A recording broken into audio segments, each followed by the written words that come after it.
Contratos internacionales. Concepto. Un contrato se dice que es internacional cuando presenta vínculos o contactos con dos o más estados. Cada estado tiene sus propias leyes que aplican a los contratos celebrados o ejecutados en dichos estados.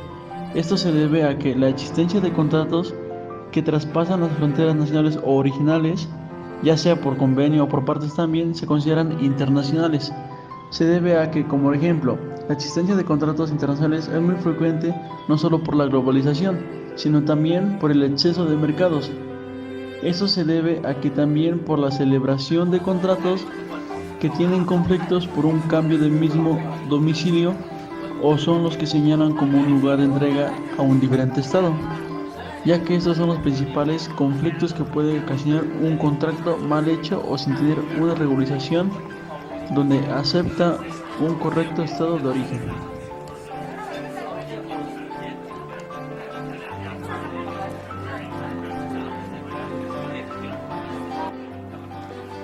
El término de pushage, ¿por qué se da o qué es?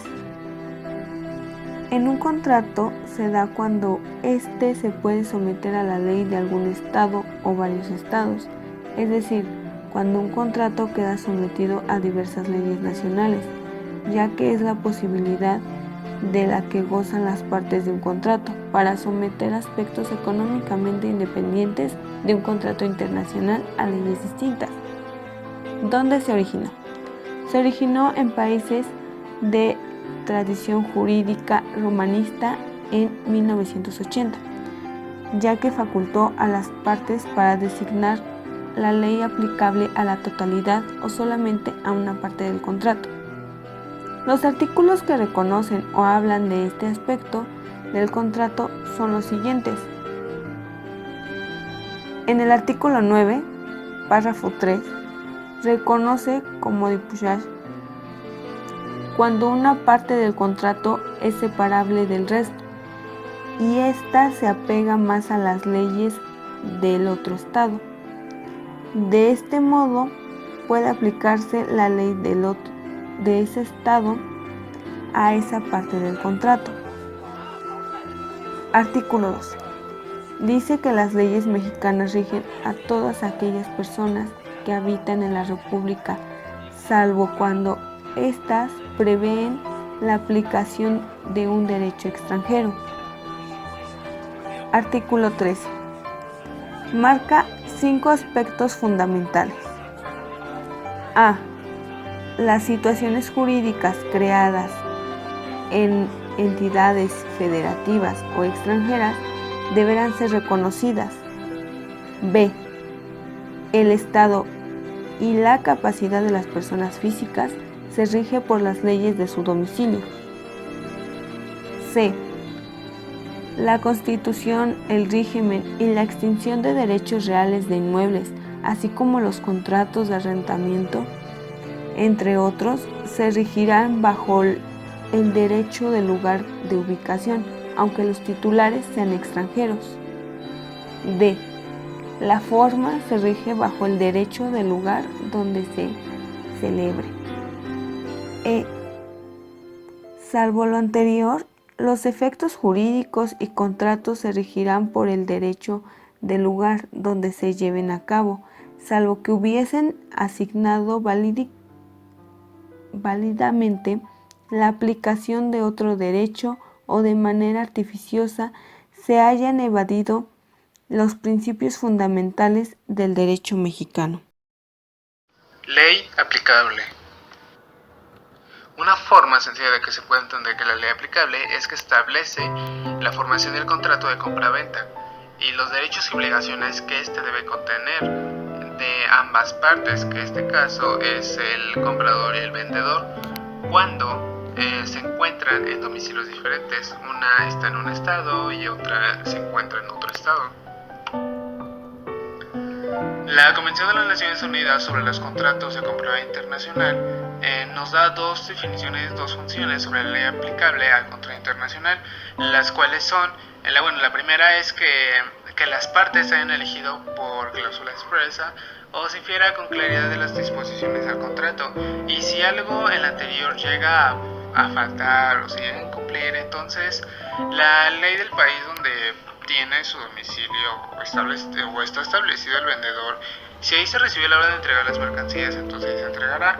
O la otra es que la ley del lugar donde estableció el comprador, si fue en ese lugar donde el vendedor recibió la orden de entregar las mercancías, pues obviamente ahí se entregará. Básicamente esto es el criterio, se llega a aclarar más bien se llega a perfeccionar el contrato sobre dónde se entregará la mercancía.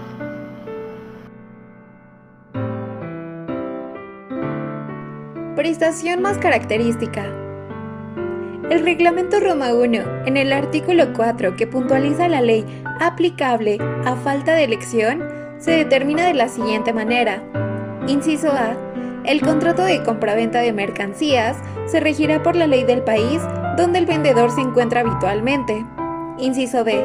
El contrato de prestación de servicios se regirá por la ley del país donde el prestador del servicio se encuentra habitualmente. Inciso C. D.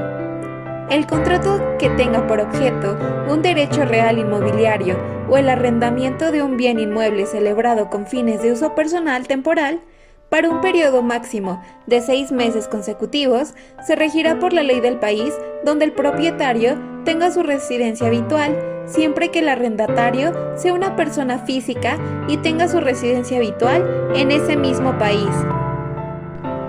Inciso E. El contrato de franquicia se regirá por la ley del país donde el franquiciado tenga su residencia actual. Inciso F. El contrato de distribución se regirá por la ley del país donde el distribuidor tenga su residencia habitual. Inciso G. El contrato de venta de bienes mediante subasta se regirá por la ley del país donde tenga lugar la subasta, si dicho lugar puede determinarse. Inciso H. El contrato celebrado en un sistema multilateral que permite reunir, según normas no discrecionales y regidas por una única ley, se basa del artículo 4, apartado 1, punto 17, que considera los diversos intereses de compra y de venta sobre instrumentos financieros de múltiples terceros. La obligación característica no hace referencia al pago del precio, sino que ésta se presenta en los contratos onerosos, como se recuerda que estos son contratos en que ambas partes tienen obligaciones y ventajas económicas recíprocas, por lo que se busca la exigencia de la prestación para el pago de este. Asimismo, para que exista un cumplimiento, se crean reglas jurídicas aplicables a aspectos tanto sociales, políticos y económicos para asegurar las operaciones comerciales internacionales. Los sistemas utilizados en la actualidad para uniformar el derecho privado, para el cumplimiento de las obligaciones y contratos, se basan en la adopción de una legislación común, como es la Convención de las Naciones Unidas sobre los contratos de compraventa internacional de mercaderías, la cual es un tratado constituido en derecho internacional uniforme para operaciones de compraventa. Este es ratificado por 89 países. También se encuentra la adopción de directivas, como es la Unión Europea, que busca el funcionamiento del mercado común, la adopción de leyes modelo, como la Ley Modelo sobre Comercio Electrónico de 1996, la adopción por parte de los países de códigos extranjeros y, por último, los usos y costumbres, como los Incoterms de la Cámara de Comercio Internacional.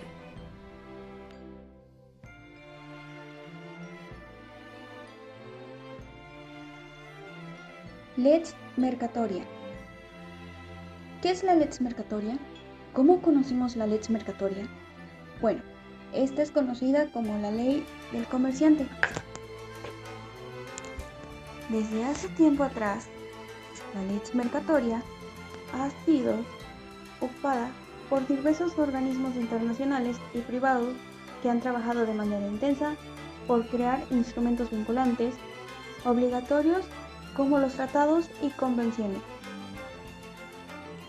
Lex mercatoria o la ley del comerciante es una expresión de la Edad Media para diferenciar la ley del derecho civil con la ley mercantil como un conjunto de reglas, prácticas, usos y costumbres relativas al comercio internacional.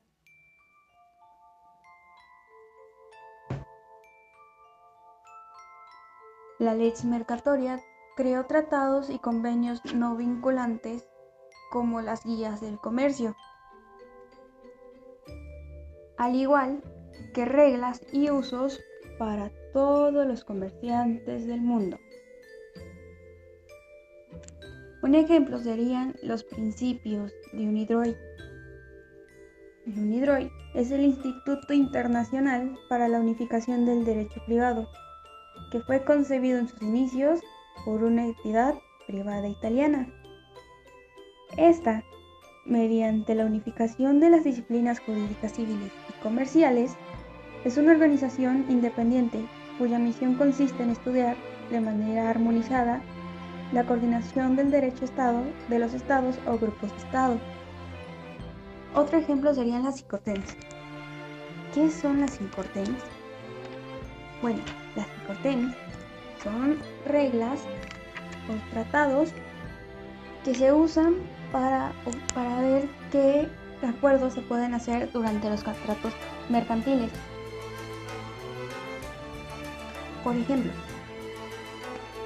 uno muy importante sería que las compraventas de mercaderías, como se establecen, son las mismas prácticas y costumbres que ampliamente se difunden y utilizan los comerciantes, en los que se incluyen un establecimiento que pertenecen a las cámaras de comercio nacional e internacional, como lo muestran las leyes de navegación y comercios marítimos, así como también existen convenios a diferentes partes del mundo que nos ayudan con la Lex Mercatoria, que es la Convención de las Naciones Unidas sobre los contratos de compraventa internacional de mercaderías.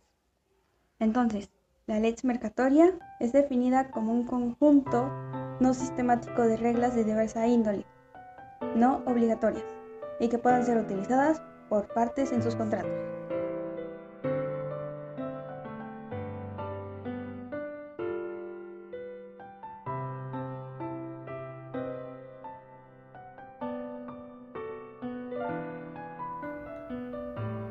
Los organismos internacionales son organizaciones que buscan regular las operaciones comerciales internacionales entre países, ya que buscan la equidad jurídica entre estos.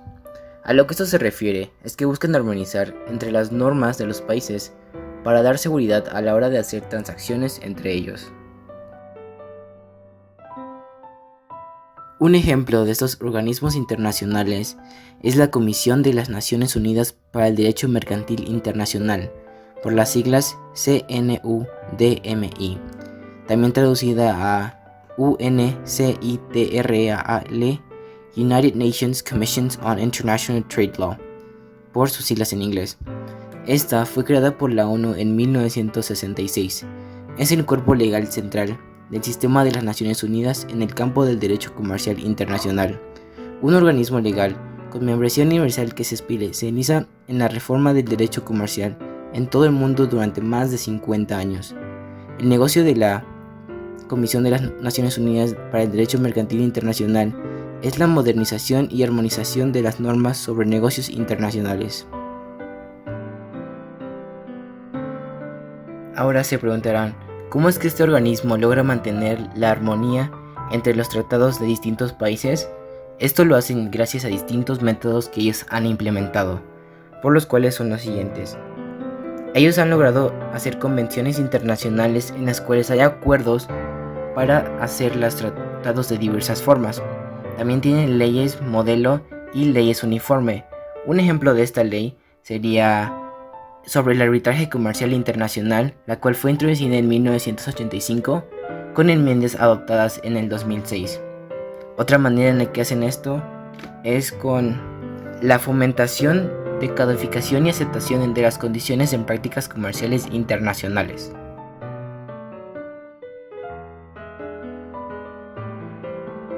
Algunos de los sucesos destacados de este organismo son los siguientes: el Convenio sobre la Prescripción en materia de compraventa internacional de mercancías, la cual fue en Nueva York el 14 de junio de 1974, además del Convenio de las Naciones Unidas sobre el transporte marítimo de mercancías, en Hamburgo en 1978.